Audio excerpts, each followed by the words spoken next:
नमस्कार। बिहार के सुबह सवेरे खबरों में आपका स्वागत है। आप देख रहे हैं खास कार्यक्रम सुबह सवेरे और मैं आपके साथ हूं सुनील बोबी। बिहार की इस समय की सबसे बड़ी खबर और पहली खबर हम बता रहे हैं कि बिहार में नीतीश सरकार छात्रों को दे रही है फ्री में लैपटॉप है, यानी कि अब बिहार के छात्रों की बल्ले बल्ले हो गई। आपको बताते चले कि बिहार सरकार अपने छात्रों को फ्री में लैपटॉप दे रही है। बिहार में भी फ्री लैपटॉप योजना शुरू किया गया है। योजना के तहत उन्हीं लोगों को लैपटॉप दिया जाएगा जो गरीबी रेखा से अपना नीचे जीवन व्यतीत कर रहे हैं। अगर आप भी लैपटॉप लेना चाहते हैं तो इसके लिए आपको योजना की ऑफिशियल वेबसाइट पर जाकर आवेदन करना होगा। आपको यह भी बताते चले कि सरकार की यह इस योजना से छात्रों में काफी विकास देखा जा रहा है। बिहार की दूसरी बड़ी खबर बिहार के शिक्षक अभ्यर्थियों के लिए 398 नियोजन इकाइयों की काउंसलिंग 14 से 16 मार्च तक। शिक्षक नियोजन के छठे चरण में अभ्यर्थियों को मिलेगा एक मौका। 1 मार्च तक अपलोड करनी होगी मेरिट लिस्ट। आइए बता देते हैं पूरी खबर को विस्तार से। शिक्षक नियोजन को लेकर छठे चरण में 365 पंचायत नियोजन इकाई और 33 प्रखंड नियोजन इकाइयों में अलग अलग वजहों से अब तक एक बार भी काउंसलिंग नहीं की गई है। आपको यह भी बता दें कि इस वजह से छठे चरण के तहत अब इन नियोजन इकाइयों में 14 से 16 मार्च के बीच काउंसलिंग का एक और मौका दिया गया है। शिक्षा विभाग ने अभ्यर्थियों को एक मौका दी है, इसका शेड्यूल जारी कर दिया गया है। ऐसे लगभग 400 नियोजन इकाइयों को 1 मार्च तक मेरिट लिस्ट एनआईसी के पोर्टल पर अपलोड करनी है। बिहार शिक्षा विभाग के अपर मुख्य सचिव संजय कुमार ने इसको लेकर निर्देश जारी किया है। 365 पंचायत नियोजन इकाई और 33 प्रखंड नियोजन इकाइयों में विभिन्न कारणों से औपबंधिक मेधा सूची प्रकाशन अब तक नहीं किया गया है। आपको बता दें कि उन्हें 1 मार्च तक एनआईसी के पोर्टल पर मेरिट लिस्ट अपलोड करना है। मेरिट लिस्ट पर आपत्ति प्राप्त करने और निराकरण के बाद 8 मार्च तक फाइनल मेरिट लिस्ट एनआईसी की वेबसाइट पर प्रकाशित कर देनी है। खान सर को थाने में होना पड़ा उपस्थित और बिहार से बाहर नहीं जा पाएंगे खान सर। आपको खान सर बिहार से बाहर नहीं जा सकेंगे। पटना के थाने में पूछताछ के बाद पुलिस ने लगाई पाबंदी। रेलवे अभ्यर्थियों को भड़काने का है खान सर पर आरोप। आपको बता दें कि आरआरबी और एनटीपीसी के छात्रों के हंगामे के बाद सबसे ज्यादा चर्चित हुए खान सर बीते दिन देर रात पटना के पत्रकार नगर थाने पहुंचे। आंदोलन भड़काने को लेकर खान सर पर प्राथमिकी हुई थी। एफआईआर दर्ज होने के बाद पहली बार वह थाने पहुंचे थे, जहां पुलिस ने उनसे पूछताछ की। इसके बाद उन्हें नोटिस पर हस्ताक्षर करवाए। प्रशासन ने उन्हें सख्त हिदायत दी है कि और कहा है कि जब तक जांच की प्रक्रिया पूरी नहीं की होती है तब तक वह बिहार से बाहर नहीं जा सकते हैं। यानी उन्हें दूसरे राज्यों में जाने का फिलहाल पाबंदी लगा दी गई है। उन्हें सबूत के साथ छेड़छाड़ और गवाहों को धमकाने से सख्त मना किया गया है। इधर बता दें कि साथ ही खान सर को पुलिस का सहयोग करने के लिए कहा है। इधर खान सर ने भी कहा है कि हम पुलिस को भरपूर सहयोग करेंगे। आपको बताते चले कि खान सर ने पुलिस को भरोसा दिया है कि मामले में वह पुलिस की पूरी तरह से मदद करेंगे। बीते 24 जनवरी को राजधानी पटना के राजेंद्र नगर टर्मिनल पर आरआरबी और एनटीपीसी के छात्रों ने जमकर बवाल किया था। इसमें 10 घंटे तक ट्रेनों को रोक दिया गया था। मामले में 4 छात्रों की गिरफ्तारी भी हुई थी। पहली से लेकर 8वीं तक के लिए विद्यार्थियों के लिए बिहार के शिक्षा मंत्री विजय कुमार चौधरी का बड़ा ऐलान। उन्होंने कहा कि क्लास 1 से 8 तक एग्जाम जरूर होगा। शिक्षा मंत्री विजय चौधरी ने कही साफ बात, तैयारी में लगा है विभाग।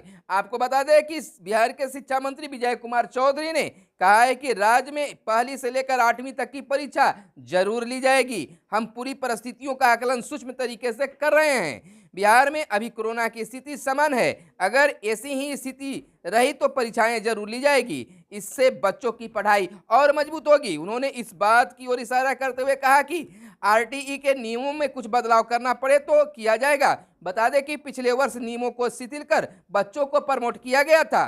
कोरोना की वजह से वह स्कूल लंबे समय तक इस साल भी बंद रहा है और बच्चों की पढ़ाई बाधित हुई है। सरकारी स्कूलों के ज़्यादातर छात्र ऑनलाइन पढ़ाई नहीं कर सके और उनका सिलेबस भी पूरा नहीं हो पाया है। जानकारी है कि कक्षा पहली से लेकर 8वीं तक के बच्चों की परीक्षा लेने के लेकर विभाग मंथन जारी किया है। सरकार की ओर से इसकी आधिकारिक घोषणा का इंतजार फिलहाल किया जा रहा है।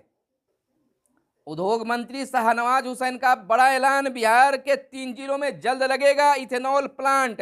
हजारों लोगों को मिलेगा रोजगार।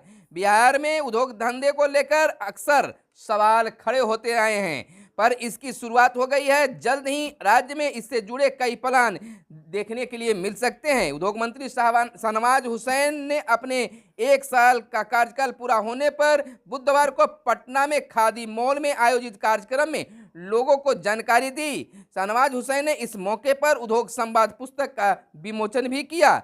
इसमें पिछले 1 वर्ष में उद्योग मंत्री के रूप में उनके किए गए कामों का भी जिक्र किया। शाहनवाज हुसैन ने कहा कि मार्च के अंतिम सप्ताह या अप्रैल में बिहार के 3 जिलों में कम से कम 4 इथेनॉल प्लांट का उद्घाटन होगा, जिससे हजारों लोगों को रोजगार मिल सकेगा। उन्होंने बताया कि मुख्यमंत्री नीतीश कुमार इस इथेनॉल प्लांट का उद्घाटन भी करेंगे।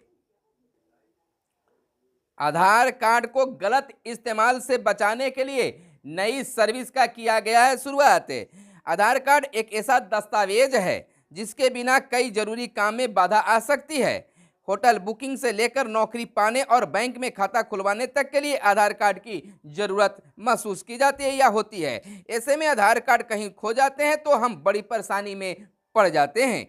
आधार का गलत इस्तेमाल से बचने के लिए UIDAI आपको आधार लॉक करने की सुविधा भी देता है। आपको बता दें कि आप चाहे तो आधार खोने पर इसे लॉक भी कर सकते हैं। इससे आधार कार्ड का गलत इस्तेमाल नहीं किया जा सकता है। आधार धारक अपने आधार नंबर को SMS के जरिए लॉक और अनलॉक कर सकते हैं। इधर आपको बता दें कि UIDSE ने SMS पर आधार सेवाएं नामांकन एक सेवा शुरू की है, तो आधार धारकों को सक्षम बनाती है कि वो बिना इंटरनेट के आधार को लॉक या अनलॉक कर सकते हैं।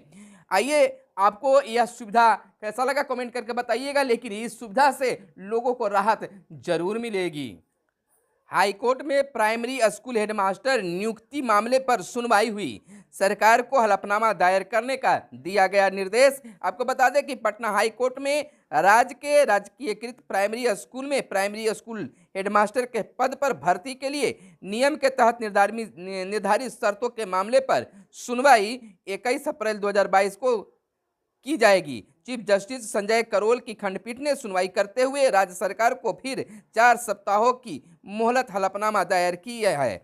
आपको बता दें कि साथ ही कोर्ट ने याचिकाकर्ताओं को राज्य सरकार द्वारा दायर हलफनामा में जवाब देने के लिए 2 सप्ताह की मोहलत दिया। पूर्व में कोर्ट ने याचिकाकर्ता एसोसिएशन के सदस्यों को शर्तों के साथ चयन, नियुक्ति और भर्ती में भाग लेने की अनुमति दी थी, लेकिन कोर्ट ने इस मामले में कुछ शर्तों को भी रखा था। इसमें रिजल्ट घोषित की जाएगी, लेकिन इस पर कार्रवाई नहीं होगी। ये कोई राइट या इम्यूनिटी का दावा नहीं करेंगे। इस बहाली के लिए परीक्षा में भाग लेना इस याचिका में फलाफल पर निर्भर होगा। Court in the writ of TET और STT उत्तरी नियोजित शिक्षक संघ गोपगुट की याचिका पर सुनवाई की। कोर्ट के समझ Bihar nationalised primary school headmaster कर सकते हैं रूल्स 2021 के संबंध में प्रकाशित किए गए अधिसूचना को भी रखा गया। नल जल योजना को लेकर एक बड़ी खबर निकलकर सामने आ रही है। 42,000 पंप ऑपरेटरों को कार्यों की मासिक रिपोर्ट होगी तैयार। लोक स्वास्थ्य अभियंत्रण विभाग ने निर्देश जारी किया। कार्यपालक अभियंता को लिखा पत्र। आपको बता दें कि नल जल योजना के अंतर्गत पंचायतों में तैनात पंप ऑपरेटरों के कार्यों की हर माह समीक्षा होगी, ताकि यह सुनिश्चित किया जा सके कि नल जल योजना का निरंतर लाभ उपभोक्ताओं को मिल रहा है कि नहीं। यानी कि नल जल योजना को लेकर अब फिर से बिहार सरकार सतर्क हो गई है और नल जल योजना को और सुदृढ़ बनाने के पक्ष में है और हर तरह से मॉनिटरिंग करने की भी बातें की जा रही है। यानी कि नल जल योजना को और सुचारू बनाने के लिए नए फंड का भी आवंटन किया जाएगा। तो यह थी आज की ताजा और प्रमुख खबरें। आपको कैसा लगा जरूर बताइएगा। फिर मिलते हैं अगले वीडियो में, तब तक के लिए दीजिए इजाजत। धन्यवाद। जय हिंद, जय भारत, वंदे मातरम।